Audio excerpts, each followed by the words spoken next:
Hey everyone, how's it going today? This is Thomas Giella with Complete IT Service and Solutions, and I have Josh Ho, who's my co-host for today. Good morning and good afternoon at this point. I had my Chick-fil-A. It was fantastic. If you haven't went to the new one on 54, it's they're just now learning. Give them a little bit of time, but the blue shirts are there. They're making sure everyone gets their chickens and their teas and their Cokes, and they're awesome. Still quicker than McDonald's. So, we're not going to go into that. Anyways, alright. Let me go ahead and turn our wonderful background off here. There we go. Oh, let me adjust this. Ooh. Hello, world. Hello, everyone. How's it going? Alright. That's good enough. I don't need to see my face. Alright, everyone. How's it going? Everyone have a good week? Say yes. You know why it's a yes? It's Friday. You know why we do this on Friday? Because it's a weekend right after. That's awesome. Alright, no, but serious now. Alright, so what are we going to be talking about today? Last week was just like an introduction over a couple things. Josh had a couple of really good topics that he wanted to go over, and we're going to get to that in a second. First, we did change some of the settings within the live stream, so I'm hoping that it's much smoother. The video is smoother. We know the audio worked fine. It was the video that was having some issues. So let us know in the comments on Facebook if it's working okay or not. We are watching it or trying to keep track of it as we go. All right. Well, Mr. Josh, go ahead. And what's our first topic for today? Well, you actually just brought up an interesting point a few minutes ago while we were off screen, but the discussion of Wi-Fi and the generations of Wi-Fi are once again morphing. Obviously, technology is constantly changing and growing, and we understand that, and being in the technology field. And we are constantly trying to stay on the front side of that. And so I thought it would be really good understanding, especially for those who might be overseeing Wi-Fi networks, maybe in an enterprise or even a residential setting, to understand what those changes are and a little bit of what, why they're coming about, and really the basis as to why is it better, why is it beneficial for us to have some of those structural things. And so I don't know if you wanted to give us a brief description and understanding as to what Wi-Fi has been, where it's going, and maybe kind of the pros and cons of it. Yeah. Okay, so basically you have your router. And when you go into a Best Buy or you go into any store, or even when you look online, you're looking for a router with a good name brand. And basically, that's the way it's been for a while. Mm-hmm. And things are changing, like Josh and I had spoken about beforehand. We started off with, I believe it was Wi-Fi A, and then B, and then it went to G, and then it went to N, and now it's like AC, and the new one's like AX. The alphabet. Right, and it's it's hard enough for us to keep track of the nomenclature. I guess that's a good the acronyms, because there is no acronym. It's just this is the letter, as far as I know. And what I found out recently is that they are actually going to go ahead and change the names of the different Wi-Fi generations. And I do want to say that generations, not speeds. Yeah. But it does have a lot to do with speed. Speed, I think, is a kind of a result of some of the changes that they're making. Yeah. So, for example, everyone's been asking us, hey, I want to future-proof my house. I want to future-proof my business for the future. And we ask, how many years they want to future, and they say 10, and we're like, no, forget it. Sorry. They keep coming up with stuff every 3 or 4 years. So there's no way. But the newer one was AX, and it was like a 10 gigabit network.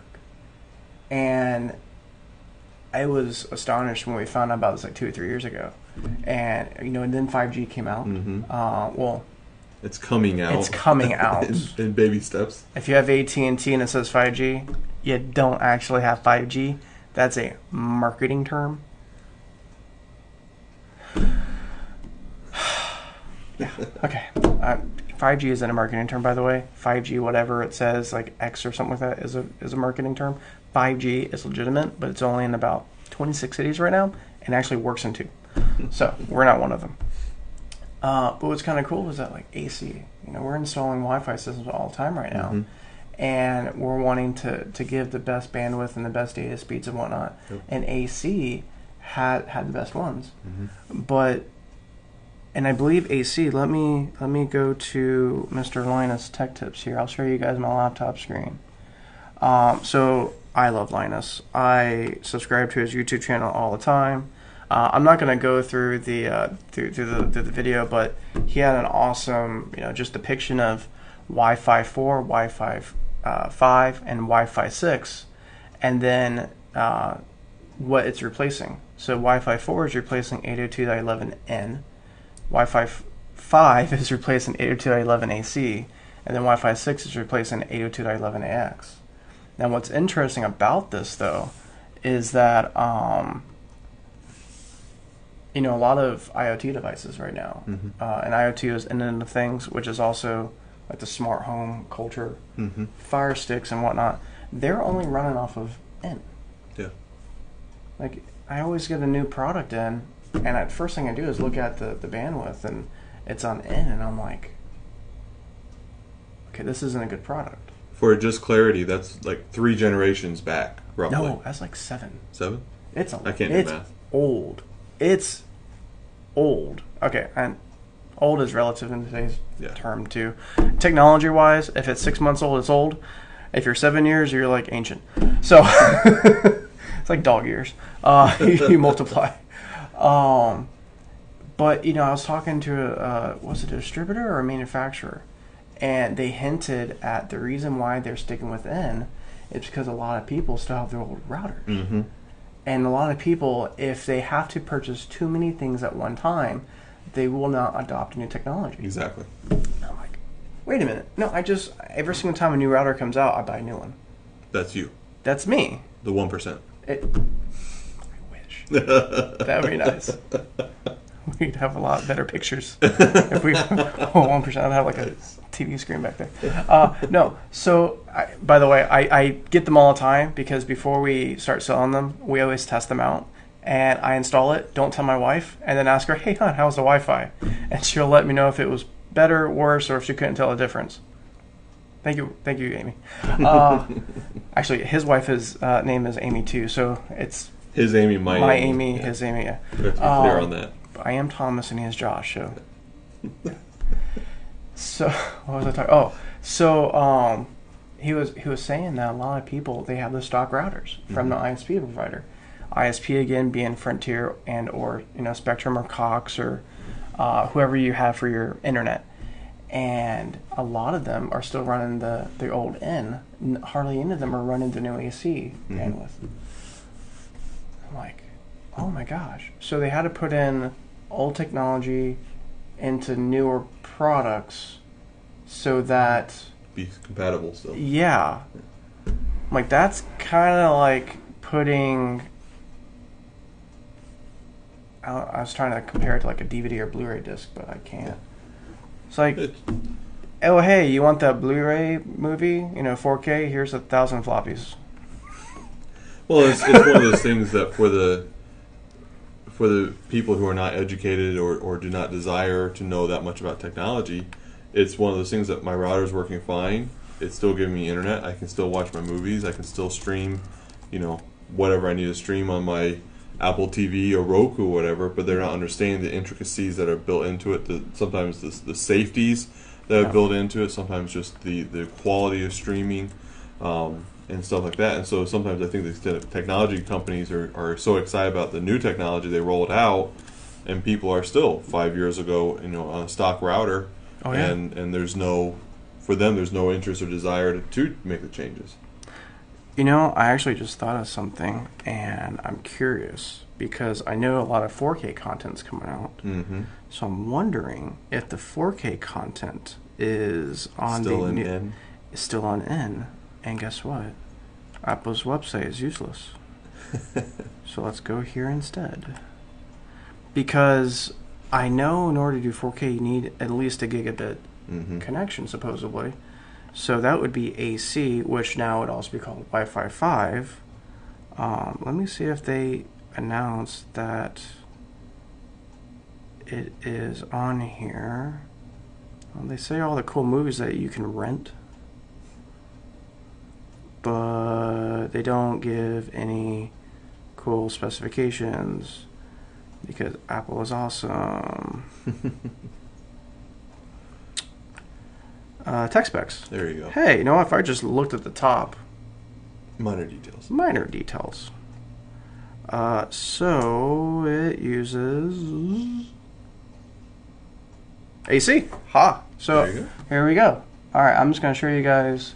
So this is Apple TV 4K version, and it's funny that it does use AC, and you can see that right here. But you know what else is funny is it says MIMO. Mm-hmm. With Mimo. Yeah, with Mimo, dude. Not Nemo. We're not talking about the awesome movie like where's Nemo. Mimo, MIMO. So do you know what that is? I don't actually. Fill me in. Okay.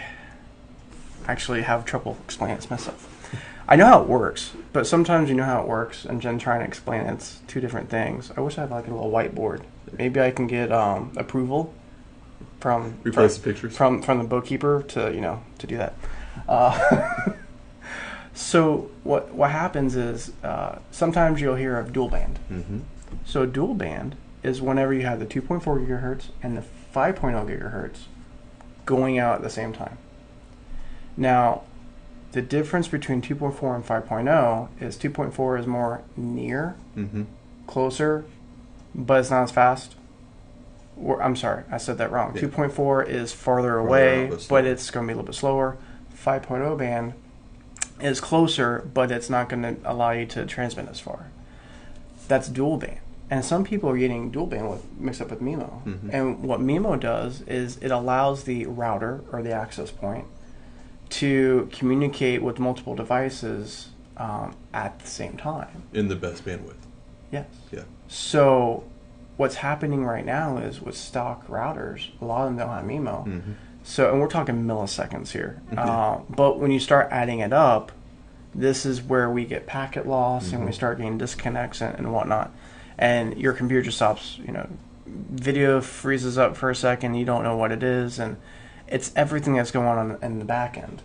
And what's happening is MIMO, you're connecting to multiple devices at a time. Some of them are 2x2, some of them 4x4. The one that Linus talks about, the Cisco version here, it's more for like stadiums and whatnot. It's an 8x8. So it can talk to 8, each access point can talk to 8 different devices at the same time and say, yes, no, yes, no, yes, no, yes, no. But we're talking thousands within a millisecond. Yeah. So it's really cool. That's impressive. It is impressive. But it's cool that they are doing AC. Now, there's nothing that's currently doing AX, though. Mm-hmm. Do you know why? It's so newly rolled out that the development technologies don't know how to use it yet. And price. And price. Yeah.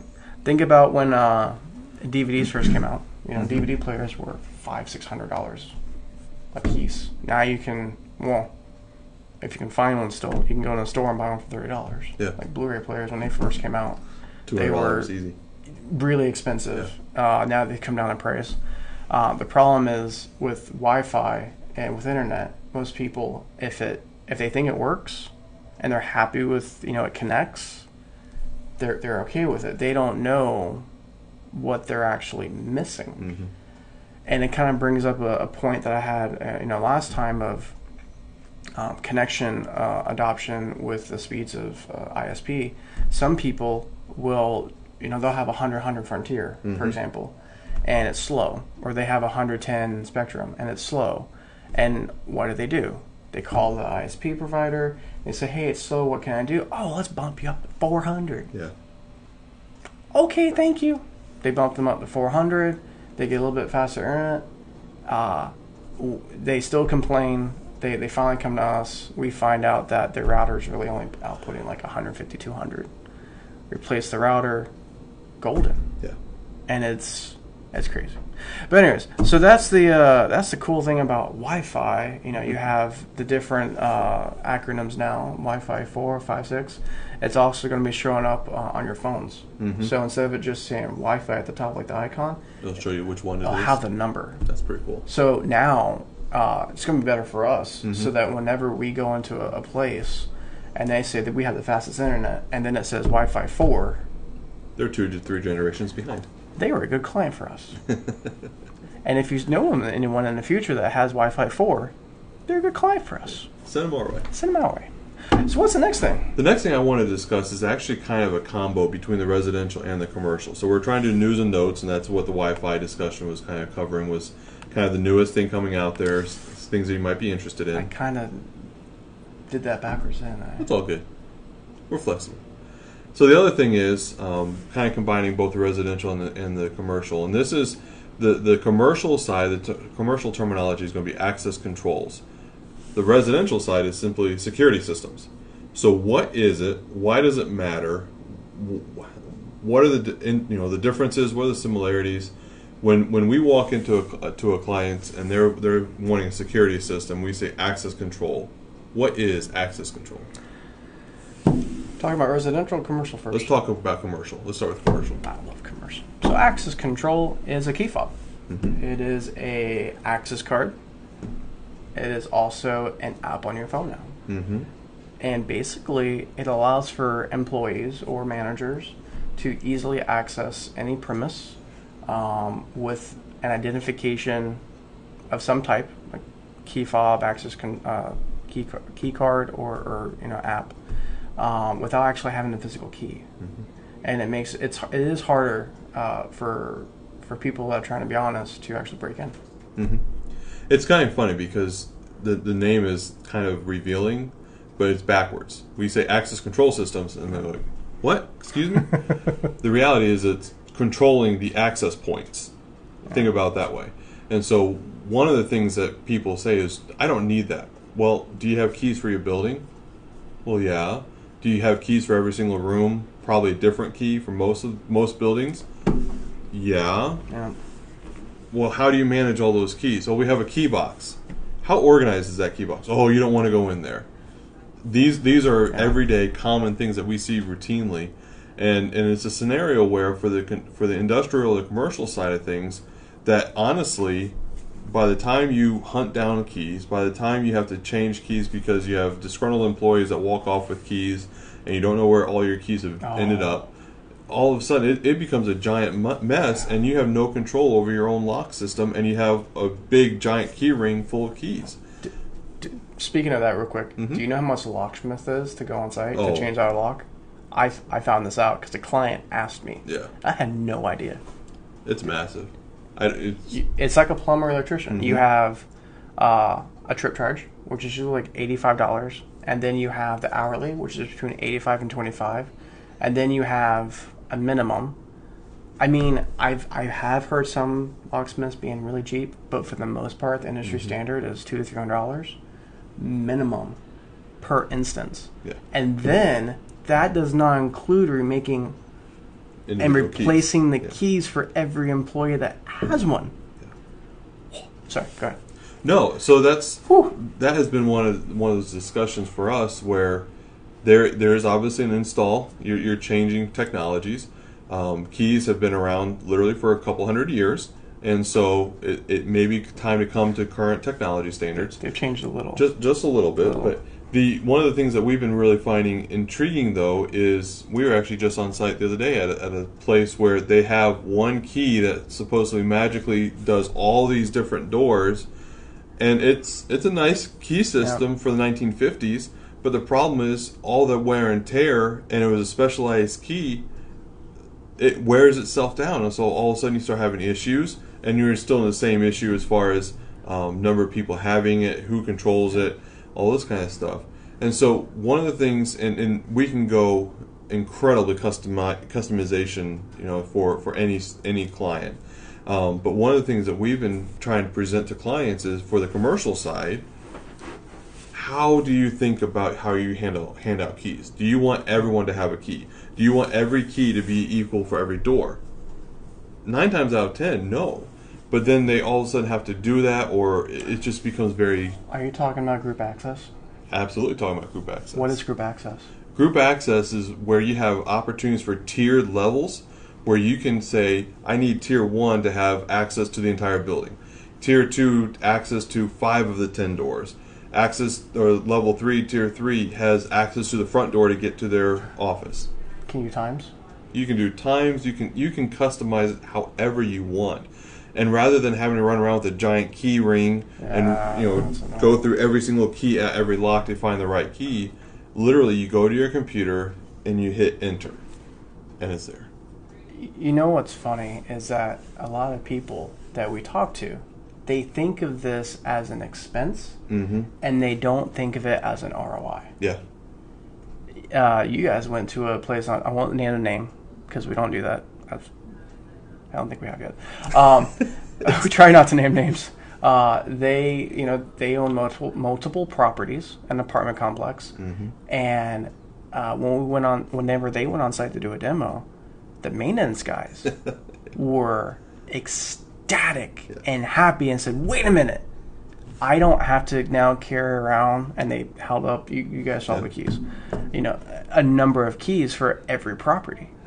We're like, no, you just log in on your, they were more interested in the app access than anything else. And they loved it because they always carry around their phones, something they never leave without. Yeah.